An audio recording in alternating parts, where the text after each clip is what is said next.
ప్రయాసలాడండి. ఈ గునుపడి శివాంజలి వాయిస్ కి మిమ్మల్ని ప్రేమపూర్వకంగా ఆహ్వానిస్తున్నాను. ఈ ఛానల్ వీక్షించిన మీ అందరికి కూడా నా ధన్యవాదాలు చెల్లించుకుంటున్నాను. మరి చిన్న ప్రార్థన చేసుకుని దేవుని యొక్క వాక్యంలోనికి వెళ్దాం. ప్రార్థన. యేసయ్య గొప్ప దేవుడా నీకు వందనాలు. శ్రేష్టమైన జ్ఞానంతో మీరు మాతో మాట్లాడమని యేసు పరిశుద్ధ నామమున ప్రార్థన సమర్పించుకుంటున్నాం తండ్రి. ఆమేన్. ప్రయాసలాడండి. ప్రయాసలాడ్. ఈ రోజున దేవుని వాక్యానుసారమైన జీవితాలు అంటే దేవుని యొక్క వాక్యం శ్రేష్టమైన జ్ఞానంతో మనకు అందించబడుతున్నప్పుడు మరి ఈ ఛానల్ వీక్షించిన మీ అందరూ కూడా ఒక్కరికైనా సరే దేవుని యొక్క సత్య సువార్తను షేర్ చేయండి. దేవుని యొక్క ఆశీర్వాదాలు పొందుకోండి. ప్రైస్తలాడ్. దేవునికి స్తోత్రం. హల్లెలూయా.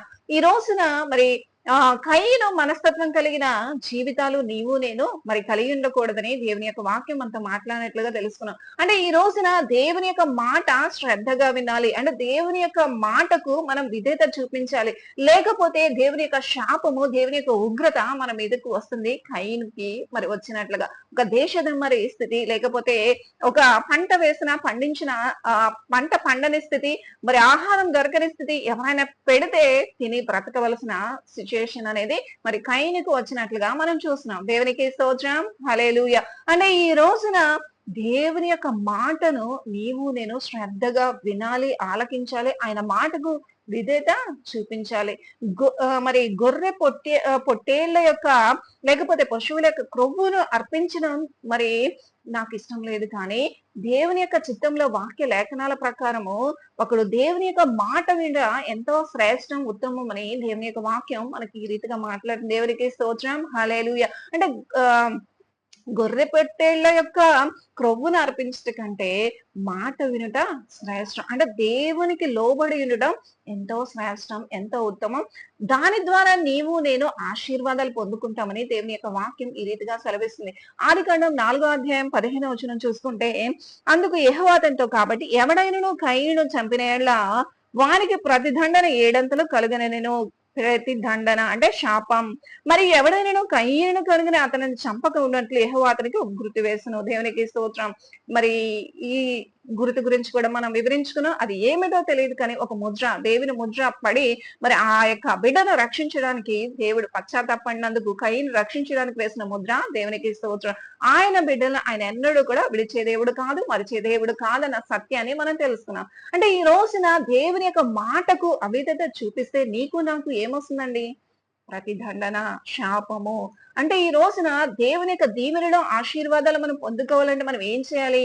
దేవుని మాటను శ్రద్ధగా వినాలి, ఆలకించాలి. లేకపోతే ఆయన మాటకు విధేయత చూపించాలి. అంటే దేవుడు ఏదైతే చెయ్యొద్దన్నాడో అది చేయకూడదు, ఏదైతే చేయమన్నాడో అది చెయ్యాలి. ఒకవేళ నువ్వు అది ఆ ప్రభువైన దేవునికి నీవు లోబడకుండా నీ ఇష్టానుసారం నీ చిత్తము జరిగించాలని ఆయన మాటను లేకపోతే ఆయన ఆజ్ఞను ధిక్కరించావా, దేవుని ఉగ్రత లేకపోతే దేవుని శాపాలు ఈ రీతిగా కలుగుతాయని మరి ద్వితీయోపదేశ కాండము మరి 28వ అధ్యాయం ఒక్కసారి చదువుతాను చూడండి. ఎవరైతే దేవుని యొక్క మాటను వినకుండా మరి దేవుని ధిక్కరించే వారుగా ఉంటారో వారికి దేవుడిచ్చే శాపాలు. మరి నిజంగా దేవుడి యొక్క మాటకు మరి అవిధేయత చూపించుంటే మరి కయీను శ్రేష్టమైన జీవితం ఉండేదేమో. కానీ ఆయన మాట వినకపోవడం ద్వారా మరి ఆయన స్థితిలో వచ్చిన శాపం ఏంటండి? దేశ దిమ్మరుగా. మరి అది ఎంత కాలం కొనసాగుతుందో మనకు తెలియదు, కానీ మరి దేశ దిమ్మరుగా అంటే ఎవరైనా పెడితే ఆహారం తింటూ బ్రతకవలసిన మరి ఒక భయంకరమైన శిక్ష అతని మీదకి వచ్చినట్లుగా చూస్తున్నాం. అంటే ఈ రోజున నీవైనా నేనైనా దేవుని యొక్క మాటకు విధేయత చూపించకపోతే ఈ రోజున దేవుడు ఈ రీతిగా ఈ వాక్యాల ద్వారా మనతో మాట్లాడుతున్నారు. కాబట్టి నీవు నేను మనం ఏం చేయాలంటే దేవుని మాటను శ్రద్ధగా వినాలి, ఆలకించాలి. ఆయన ఆజ్ఞలు నీవు నేను పాటించే వారముగా ఉండాలని బైబిల్ మరి శ్రేష్టంగా మనకి మరి బోధిస్తుందండి. దేవునికి స్తోత్రం. హల్లెలూయా. మరి నీవు నేను దేవుని మాటకు నీవు నేనే కాదు కానీ ప్రజలందరూ కూడా ఈ సర్వలోకంలో సృష్టించిన మానవులందరూ కూడా దేవుని యొక్క మాటకు మరి విధేయత చూపించాలి. ఒకవేళ విధేయత చూపించలేదు, లేకపోతే నేను దేవుని మాట వినను అన్నావా, ఇగో ఈ శాపాలు నీ మీదకి వస్తాయని దేవుని యొక్క వాక్యం ఈ రీతిగా సెలవిస్తుంది. నేడు నీకు ఆజ్ఞాపించు ఆయన సమస్తమైన ఆజ్ఞలను కట్టడలను నీవు అనుసరించి నడుచుకున్న వల్లని నీ దేవుడైన యెహోవా సెలవిచ్చిన మాట వినని ఎడల ఈ శాపములన్నీ నీకు సంభవించును. పట్టణంలో నీవు శపింపడదువు, పొలంలో నీవు శపింపబడదు, నీ గంపయు పిండి పుసుకు తొట్టియు శపింపడు, నీ గర్భఫలము భూమి పంట, నీ ఆవులు నీ గొర్రె మేకల మందలు శపింపు, నీవు లోపలికి వచ్చినప్పుడు శపింపడు, వెలుపలికి వెళ్ళినప్పుడు శపింపడదు, నీవు నన్ను విడిచి చేసిన మీ దుష్కార్యముల చేత నీవు హతము చేయబడి వేగంగా నశించే వరకు నీవు చేయబూనుకున్న కార్యములన్నిటి విషయంలోనూ యెహోవా శాపము కలవరము గద్దింపు నీ మీదకు తెప్పించును. దేవునికి స్తోత్రం, హల్లెలూయా. అంతేకాదు కానీ ఇంకా చదువుకుంటే దేవుడి యొక్క తెగులు వస్తుందని, క్షయరోగం వస్తుందని, ఇంకా అనేకమైన ఆ శాపాలు మరి దేవుని యొక్క సన్నిధిలో దేవుని మాట వినని వారికి వచ్చే శాపాల గురించి తెలుసుకుంటున్నాం. దేవునికి స్తోత్రం, హల్లెలూయా. ఈ రోజున నాకు దేవుడు అంటే లెక్కలేదు, నాకు దేవుడు అవసరం లేదు, నేను దేవునికి ఎందుకు లోబడాలి, ఆయన మాట నేను ఎందుకు వినాలి అని చెప్పి దేవుడు ధిక్కరించే మనస్తత్వం కలిగి ఉన్నావా? జాగ్రత్త, దేవుడు నిన్నే గద్దిస్తున్నాడేమో. అమ్మా, ఒకవేళ ఈ రోజున నువ్వు ఎంత కష్టపడినా ఫలితాన్ని చూడలేకపోతున్నావా? మరి ఎన్ని సంవత్సరాలైనా సరే గర్భఫలం లేని స్థితిలో ఉన్నావా? జాగ్రత్త, దేవుని మాట వింటున్నావా? ఒకవేళ వినకపోతే ఈ రోజే మార్పు చెంది దేవుని యొక్క మాటను విని నీ ఇంటిలో మరి నీ గృహంలో మరి నీ గర్భఫలం విషయంలోనే కానీ, లేకపోతే నీ యొక్క పిండి పిసుకు తొట్టి విషయంలోనే కానీ, లేకపోతే నీవు పండించిన పంట విషయంలోనే కానీ నీకు సమృద్ధి అయిన దీవెనలు, ఆశీర్వాదాలు, నీ యొక్క ఆరోగ్యానికి అంటే నీ దేహమునకు సమస్తమైన విషయాల్లో సంపూర్ణమైన ఆరోగ్యం కూడా అందాలంటే మనం ఏం చేయాలండి? దేవుని యొక్క మాటను వినాలి. చాలా మంది ఈ రోజున అనారోగ్యకరమైన పరిస్థితిలో ఉన్నారన్నా, లేకపోతే మరి వేసిన పంట చేతికి రావట్లేదన్నా, లేకపోతే మరి చేస్తున్న వ్యాపారంలో ఆశీర్వాదాన్ని మనం చూడలేకపోతున్నామన్నా, లేకపోతే మన గర్భఫలం అనేది లేని స్థితిలో ఉన్నామన్నా సరే, దేవుని యొక్క ఆశీర్వాదాన్ని పొందుకోలేని ఏ దౌర్భాగ్యమైన క్రియలు మనం చేస్తున్నామో జాగ్రత్త. కాబట్టి మనము చేస్తున్న మన తప్పిదములను ప్రభు సన్నిధిలో ఒప్పుకొని విడిచిపెట్టి, అయా మేం పాపులము, దోషులము, దౌర్భాగ్యలము, నాయన మమ్మల్ని నశించిపోతున్న మమ్మల్ని వెతక రక్షించుటకు వచ్చిన మనుష్య కుమారుడుగా ఈ లోకంలోకి వచ్చిన ఆ ప్రభువైన యేసుక్రీస్తు ద్వారా నిన్ను మేము అయినా అంగీకరిస్తున్నామని చెప్పి ఎందరైతే తమ పాపములను ఒప్పుకొని విడిచిపెడతారో వారందరూ కూడా తండ్రి రాజ్యంలో నిత్యం ఉండే భాగ్యాన్ని పొందుకుంటారు. అంతేకాదు గాని ఆయన మాట వినడం ద్వారా నేను శ్రద్ధగా ఆయన మాట ఆలకించడం ద్వారా ఆయన ఆజ్ఞ, ఆయన ఏది చెప్తే అది చేయడం. ఈ రోజున వ్యర్థమైన వసనాలతో కూడిన జీవితం జీవించవద్దండి, జీవించకుండా ఉండడం. అంటే ఈ రోజున పాపిష్టి జీవితాన్ని విడిచి పరిశుద్ధమైన జీవితం జీవించమని ప్రభు చెప్తే ఆ అట్టి రీతిగా నేను జీవించడం దేవుని చిత్తమై ఉన్నదండి. అలా జీవిస్తే నీ మీదకి ఏ శాపము కూడా రాదు. నీ ఇంటిలో నీవు వెళ్ళినప్పుడు వచ్చినప్పుడు కూడా దీవెన ఉంటుంది. ఒకవేళ ఆయన మాట అంటే దేవుని మాట వినకపోతే ఇటువంటి శాపాలు ఎక్కడికి వెళ్ళినా నీవు శపింపబడిన స్థితిలో ఉంటావు అని మరి కయీను మనస్తత్వం కలిగిన జీవితాలు కలిగిన ప్రతి ఒక్కరికి కూడా దేవుని హెచ్చరిక. ఎందుకంటే దేవుని యొక్క మాటకు నీవు అవిధేయత చూపిస్తున్నావు, దేవుని ధిక్కరించే మనస్తత్వం, దేవుడంటే భక్తి భయం లేని జీవితం గడుపుతున్నావు కదా, ఈ శాపాలన్నీ కూడా నీ మీదకు వస్తున్నాయని దేవుని వాక్యం ద్వారా ఈ రోజు మనతో మాట్లాడుతున్నారు. కాబట్టి ఈ రోజున నేను మనమందరము కూడా ఏం చేయాలండి? దేవుని మాటకు విధేయత చూపించాలి. మరి విధేయత చూపిద్దామా? దేవునికి స్తోత్రం, హల్లెలూయా. దేవుడు మరి ఆయన 10 ఆజ్ఞలు ఇచ్చారు. నిన్ను వలె నీ పొరుగు అని ప్రేమించండి, లేకపోతే నీకు నా సమస్త విషయాల్లో కూడా ఇతరులకి సహాయం చేసే మనస్తత్వాన్ని కలిగి ఉండండి. మనల్ని మనం తగ్గించుకునే మనస్తత్వం, మన తల్లిదండ్రులను ఘనపరిచే మనస్తత్వం, మరి పొరుగువానిది ఏది కూడా మనం ఆశించకుండా ఉండే మనస్తత్వం కలిగి ఉండాలని దేవుడు మనతో మాట్లాడుతున్నారు కదా. ఆ మాటలు, ఆజ్ఞలు అవన్నీ కూడా మనం అనుసరిస్తూ ఉన్నప్పుడు, ఆయన మాట శ్రద్ధగా ఆలకిస్తున్నప్పుడు ఖచ్చితంగా మనం ఇవ్వవలసిన శ్రేష్టమైన కానుకలు, శ్రేష్టమైన అర్పణలు మనం హృదయపూర్వకంగా అర్పించినప్పుడు ఖచ్చితంగా దేవుడు మనల్ని దీవిస్తాడంటారా? మరి దీవించడంటారా? దీవిస్తాడండి. దేవునికి స్తోత్రం. ఆయన దీర్ఘశాంతం గల దేవుడు, ప్రేమ, కనికర, కృపా సంపూర్ణ, సత్య సంపూర్ణమైన దేవుడండి. దేవునికి స్తోత్రం. కృపా సత్య సంపూర్ణుడు. ఆయన కృప, ఆయన ఎనలేని ప్రేమను బట్టి మనం ఎంత కృతజ్ఞతలు చెల్లించినా మరి ఈ రోజున అవి తక్కువే అవుతాయి. ఈ రోజున మనల్ని చూసి ఎవరు కూడా విలువ, వాల్యూ అంటే మన జీవితాలను చూసి ఎవరో కూడా ఒక విలువ కానీ, ఒక గౌరవం కానీ, లేకపోతే ఒక మంచి మాట కానీ మన గురించి చెప్పేవారు లేకపోవచ్చు. కానీ ప్రభువైన యేసుక్రీస్తు నీ గురించి, నా గురించి ఈ యొక్క ఆ దివ్య మహిమను విడిచి ఈ లోకంలోకి వచ్చి ఆయన ఆఖరి రక్తబట్టు వరకు కూడా ఈ రోజున నీ కొరకు, నా కొరకు కూడా రాచి ఆ రక్తాన్ని ఆశ్రయించినప్పుడు నీకు, నాకు ఈ పాపిష్ట జీవితం నుంచి విడుదలిచ్చి పరిశుద్ధమైన జీవితం ఇచ్చిన దేవునికి మనము ఎంత రుణస్థలమండి. మరి ఆయన మాట వినాలా లేదా? మరి ఈ రోజున నీవు చేసిన పాపముల కొరకు, నేను చేసిన పాపముల కొరకు, మనందరి దోషముల కొరకు ఆ కల్వరి సెలవులో ప్రభు మరి ఆయన బలిగా అర్పించుకున్నప్పుడు ఆఖరి రక్త బొట్టు వరకు కూడా నీ కొరకు నా కొరకు కూడా మాకు కాచింది. ఈ రోజున దేవుని యొక్క ప్రేమను మరి గుర్తిస్తున్నావా? దేవుడు మనల్ని ఎంతో ప్రేమిస్తున్నాడు. ఆయన ప్రేమామయుడు, ఆయన కృపాసత్య సంపూర్ణుడు. ఆయన గద్దింపును, ఆయన మాటను వినేవారంగా మనం ఉందామండి. ఒకవేళ వినలేదా ఇటువంటి శాపకరమైన శపితమైన జీవితాలు, కయీను వంటి జీవితాలు మన జీవితాల్లో మరి రాకుండా మనం ఏం చేయాలండి? జాగ్రత్త పడాలి. దేవునికి స్తోత్రం. హల్లెలూయా. కాబట్టి ఈ రోజున నీవు నేను కయీను మనస్తత్వం కలిగిన జీవితం అంటే శపితమైన స్థితిని తెచ్చుకునే రీతిగా ఉండడం దేవుని చిత్తము కాదు గాని ఆయన మాటకు విధేయత చూపించి దేవుని యొక్క ఆశీర్వాదాలు, దీవెనలు నీవు పొందుకోవాలని దేవుడు మరి ఆశించున్నారు. మరి అదే అధ్యాయము ద్వితీయ దేశకాండం 28:1 నుంచి చదువుకుంటే, నీవు నీ దేవుడైన యెహోవా మాట శ్రద్ధగా విని నేడు నేను నీకు ఆజ్ఞాపించిన ఆయన ఆజ్ఞలన్నింటినీ అనుసరించి నడుచుకునేలా నీ దేవుడైన యెహోవా భూమి మీద సమస్త జనముల కంటే నేను హెచ్చించును. నీ దేవుడైన యెహోవా మాట వినిన ఎడల ఈ దీవెనలన్నీ నీ మీదకి వచ్చి నీకు ప్రాప్తించను. నీవు పట్టణంలో దింపకూడదు, పొలంలో దింపకూడదు, గర్భఫలము, భూఫలము, పశువుల మందులు, నీ దుఃఖ సమస్తము కూడా మరి దీవెనకరంగా ఉంటాయని దేవుని యొక్క వాక్యం. ఎప్పుడు? దేవుని యొక్క మాట నీవు విన్నప్పుడు. దేవునికి స్తోత్రం. హల్లెలూయా. అంటే దేవుని యొక్క మాటకు విధేయత చూపించవా? శాపంతో కూడిన జీవితం. లేదా దేవుని యొక్క మాటకు విధేయత చూపించవా? ఆశీర్వాదంతో కూడిన జీవితం నీకు నాకు మరి దేవుడు ఇస్తానని మరి ఈ వాక్యం ద్వారా నీతో నాతో మాట్లాడుతున్నారు. కాబట్టి మరి ఈ రోజున కయీనును మరి అంత ఘోరమైన స్థితిలో ఉన్న కయీనుని కూడా రక్షించడానికి ఒక గుర్తు వేసి ఆయన ఆదికాండం 4:15 ప్రకారం ఒక ముద్ర వేసి మరి కయీనును రక్షించినట్లుగా చూస్తున్నాం. దేవునికి స్తోత్రం. హల్లెలూయా. అంతేకాదు గాని 16వ వచనంలో చూసుకుంటే 16, 17 వచనాల్లో అప్పుడు కయీను యెహోవా సన్నిధిలో నుండి బయలుదేరి వెళ్లి ఏదేనుకు తూర్పు దిక్కున నోదు దేశంలో కాపురం ఉండెను. దేవునికి స్తోత్రం. కయీను తన భార్యను కూడినప్పుడు ఆమె గర్భవతి హానోకును కనెను. అప్పుడు అతడు ఒక ఊరు కట్టించి ఆ ఊరికి తన కుమారుని పేరుని బట్టి హానోకు అని పేరు పెట్టెను. దేవునికి స్తోత్రం. హల్లెలూయా. యెహోవా సన్నిధిలో నుండి బయలుదేరి వెళ్లి ఏదేనుకు తూర్పు దిక్కున నోదు దేశంలో. అంటే ఇక్కడ మరి కయీను చూసుకుంటే మరి దేవుని యొక్క శాపాన్ని ఎన్ని సంవత్సరాలు అనుభవించాడో మనకు తెలియదు. కానీ మరి కొంతకాలం తర్వాత అంటే దేవుని యొక్క సన్నిధిలో నుంచి బయలు వెళ్ళిపోయి ఆ వ్యక్తి ఒక్కడే సంచారము చేయించు ఉండగా ఈలోపు మరి ఈయనకి మరి దేవుని అర్పించే సమయానికి మరి ఈయన యుక్త వయసుకి వచ్చింది కదా. మరి అప్పటికే ఆదాము హవ్వలకి సంతానము ఉన్నట్లుగా చూస్తున్నాం. దేవునికి స్తోత్రం. అంటే ఆ తర్వాత కూడా 5వ అధ్యాయంలో చూసుకుంటే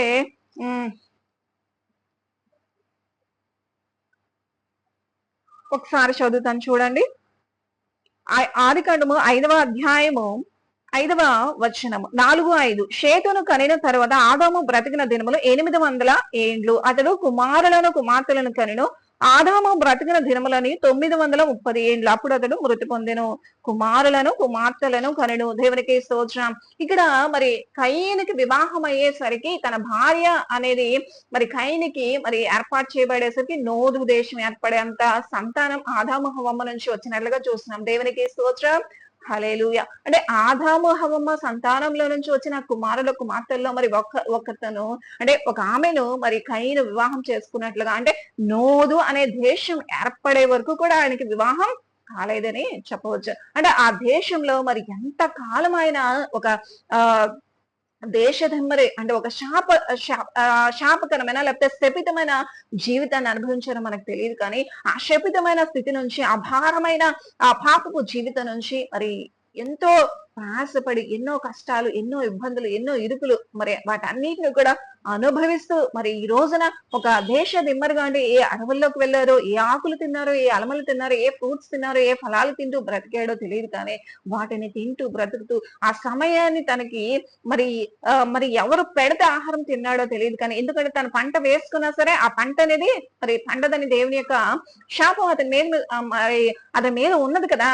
దేవునికి స్తోత్రం. హల్లెలూయా. కాబట్టి ఈ రోజున మరి దేవుని యొక్క ఆ శాపం ద్వారా అతను ఎన్ని సంవత్సరాలు ఎన్ని ఏండ్లు అలాగా మరి ఆ దేశ దిమ్మర స్థితిని గడిపి ఉన్నారో మనకు తెలియదు. కానీ అలా గడిపిన వ్యక్తి మరి కొన్ని సంవత్సరములకు కొన్ని ఏండ్లకు నోదు అనే దేశము ఏర్పడిన ఆ స్థితికి ఆ సమయానికి ఆ నోదు అనే దేశంలో మరి మరి ఆదాము హవ్వ సంతానము నుంచి వచ్చిన బిడ్డల్లో మరి ఒక బిడ్డను వివాహం చేసుకుని తనకి భార్యగా తెచ్చుకున్నట్లుగా ఆ భార్యని మరి ఆయన స్వీకరించినప్పుడు ఆ యొక్క వారికి మరి సంతానం కలిగినట్లుగా ఆ సంతానంలో మొట్టమొదటిగా పుట్టిన కుమారుడు హానోకని మరి పేరు పెట్టినట్లుగా మరి ఆదికాండం 4వ అధ్యాయం మరి 16, 17 వచనాలు ఈ రీతిగా సెలవిస్తున్నాయి. దేవునికి స్తోత్రం, హల్లెలూయా.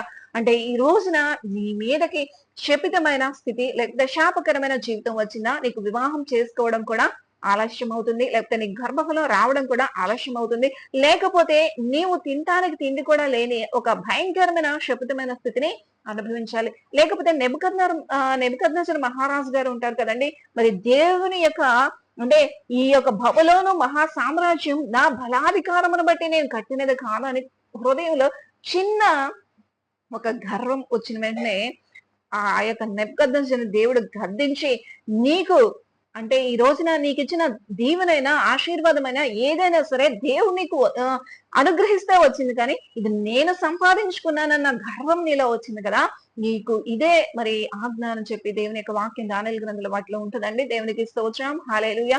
మరి ఆ యొక్క లేఖనాల ప్రకారం చూసుకున్న ఆయన మరి నీకు బుద్ధి మరలా వచ్చినప్పుడు, అంటే నాకు దేవుని వల్లే సమస్తము అనుగ్రహింపబడుతుంది, కానీ నా అంతటి నేను ఏది కూడా నేను సాధించలేను అన్న స్థితిని నువ్వు ఎప్పుడు తెలుసుకుంటావో అప్పుడే నీకు మరలా ఈ రాజ్యం తిరిగి ఇవ్వబడుతుంది అన్న రీతిగా నిజంగా ఆ యొక్క వ్యక్తి మరి ప్రజల మధ్య నుండి మరి తరిమి కొట్టబడ్డం, ఒక అడవుల్లోకి ఎక్కడికి వెళ్ళిపోయి పశువులే గడ్డి తినడం, ఓ భయంకరమైన స్థితిని అనుభవిస్తారు. అది కొన్ని ఏండ్ల వరకు కొనసాగుతుంది.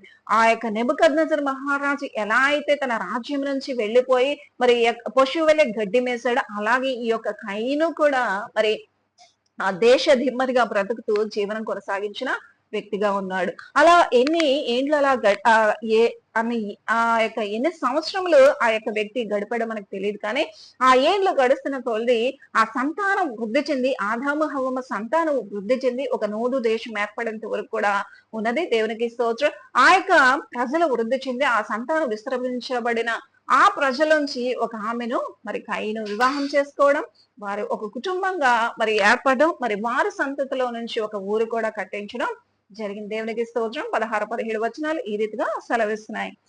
తూర్పు దిక్కున నోదు దేశంలో కాపురం ఉండెను. కయీను తన భార్యను కూడినప్పుడు ఆమె గర్భవతి హానోకును కనెను. అప్పుడు అతడు ఒక ఊరు కట్టించి ఆ ఊరికి తన కుమారుని పేరుని బట్టి హానోకు అని పేరు పెట్టెను. దేవునికి స్తోత్రం. హానోకు అనే కుమారుడు పుట్టినప్పుడు ఆ హానోకు అనే ఆ యొక్క పేరు మీద ఒక పట్టణాన్ని, ఒక ఊరినే కట్టించినట్లు అక్కడుండే ప్రజలందరూ కూడా ఈ హానోకు మరి అనే సంతతికి చెందిన వారు, లేకపోతే ఈ యొక్క సంతతి ఆయనలో నుంచి వచ్చింది అన్నట్లుగా మరి మరి ఈ యొక్క దేవుని యొక్క లేఖనాలు మనకు తెలియజేస్తున్నాయి. దేవునికి స్తోత్రం, హల్లెలూయా. అంటే ఈ రోజున నీవు నేను మనమందరము కూడా దేవుని యొక్క మాటకు ఏం చేయాలండి, విధేయత చూపించాలి. విధేయత చూపిస్తే దేవుని యొక్క ఆశీర్వాదాలు, మరి విధేయత చూపించకపోతే అంటే దేవుని మాట వినకపోతే మరి శాపాలు వస్తాయనేది తెలుసుకున్నాం. అంతేకాదు గాని ఈ కయీను మరి కొంతకాలం అయిన తర్వాత, అంటే తను ఎంత కాలము మరి దేవుని యొక్క శపితమైన స్థితిని అనుభవించాడో, ఆ శాపాల ద్వారా అంటే ఆ శపితమైన స్థితిని మరి అనుభవించాక మరి దేవుడు మరి ఆయన కృప ద్వారా వేసిన ముద్ర ద్వారా, లేకపోతే మరి ఆ కయీనుని మరి ఎప్పుడో దేవుడు చంపివేయాలి. దేవుని కృపే ఈ రోజున నీవు నేను మరి దుర్మార్గత, ఎంత దుర్మార్గుడైనా సరే ఈ రోజున జీవిస్తున్నాడంటే మరి వారి యొక్క గొప్పతనము, వారి నీతిని బట్టో వారి భక్తిని బట్టో కాదు, కానీ యెషయా గ్రంథంలో ఉంటుంది కదండి, మన నీతి మురికి గుడ్డల కన్నా హీనంగా ఉంటుంది. అంటే మనం చేసిన ప్రతి క్రియ, ఈ రోజున నీవు ఏ దాన ధర్మాలు చేసినా, ఏ అన్న ప్రసాదాలు పంచినా, లేకపోతే ఎంత మంచి కానుకలు ఇచ్చినా, లేకపోతే ఎంత మంచి వస్త్రదానాలు చేసినా, లేకపోతే ఎంత పాప పుణ్య కార్యాలు చేయాలని చెప్పి నువ్వు ఎన్ని కార్యక్రమాలు నువ్వు చేసినా సరే అవన్నీ కూడా వ్యర్థమే. దేనికి? దేవుని మాట వినకపోతే. దేవుని మాట విని ఇవన్నీ కూడా చేస్తే నీకు ఆశీర్వాదము, జీవము, శ్రేష్టమైన ఆ పరలోక నిత్య మహిమ నీకు నాకు ఉంటుందని దేవుడు ఈ రీతిగా మాట్లాడుతున్నారు. కాబట్టి ఈ రోజున మనం ఏం చేయాలి? దేవుని మాటకు విధేయత చూపించాలి. ఒకవేళ వినలేదా శపితమైన స్థితి, అది కొన్ని ఏండ్ల పాటు మన జీవితాల్లో ఏలుతూ ఉంటుందండి. ఈ రోజున ఎంతో మంది గర్భఫలం లేకపోయినా, మరి ఎంతో మంది శ్రేష్టమైన జీవితాన్ని కలిగి ఉండలేకపోయినా, ఈ రోజున జాబ్ రావట్లేదన్నా, ఉద్యోగంలో స్థిరపడట్లేదన్నా, లేకపోతే వ్యాపారంలో అభివృద్ధి లేదన్నా, లేకపోతే ఏ విషయంలో అయినా సరే, మన ఆరోగ్య విషయంలో అయినా సరే సంపూర్ణమైన జ్ఞానము, లేకపోతే సంపూర్ణమైన బలము, సంపూర్ణమైన శ్రేష్టమైన దీవెనల మీద మనం పొందుకోలేకపోతున్నామంటే మరి శపితమైన స్థితిలో ఉన్నామేమో. అంటే ఈ రోజున దేవుని మాటను ధిక్కరించే మనస్తత్వం నీలో ఉందేమో. దానిని తీసేసుకొని దేవుని మాటకు విధేయత చూపించు.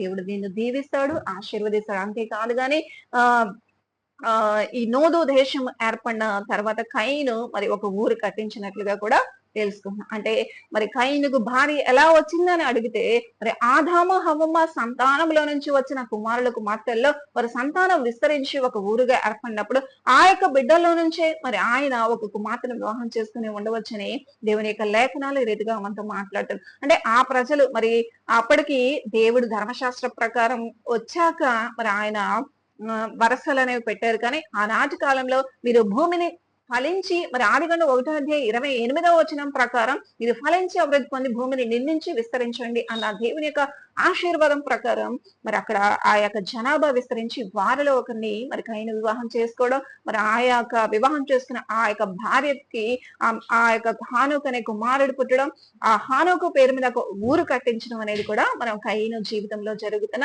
సత్యాలు.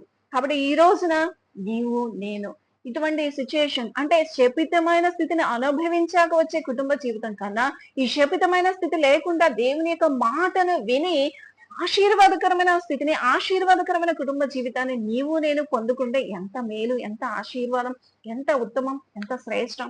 కాబట్టి మరి దేవుని యొక్క శాపాలు శపితమైన స్థితి మనం అనుభవించకుండా మరి ముందుగానే మన జీవితాన్ని దేవుని సన్నిధిలో సమర్పించుకొని ఆయన మాటకు విధేయత చూపించి ఆయనకు లోబడి ఆయన మాట విని ఆయన ఆయన ఇచ్చే ప్రతి దీవెన ఆశీర్వాదాన్ని నీవు నేను మనమందరము పొందుకోవాలని దేవుడు మనతో మాట్లాడుతున్నారు. కాబట్టి ఈ మాటలు కొద్ది మాటలు కూడా దేవుడు మన జీవితాలు విని మరి మీరందరూ కూడా మీరందరూ కూడా మీ జీవితాలు ఫలించలాగిన ప్రార్థనలో ఏకీభవించండి. ప్రార్థన.